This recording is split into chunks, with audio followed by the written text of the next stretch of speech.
ధర్మకాండము.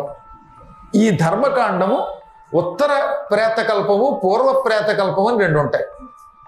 అనగా మనిషి ఏ పాపం చేస్తే ఎలా చస్తాడు, చచ్చిన తర్వాత ఎక్కడికి వెడతాడు అదనమాట. ఇప్పుడు మనం చదువుతున్నవి అవి ఇంచుమించుగా ఒక 2-3 వేల శ్లోకాలు ఉంటాయి.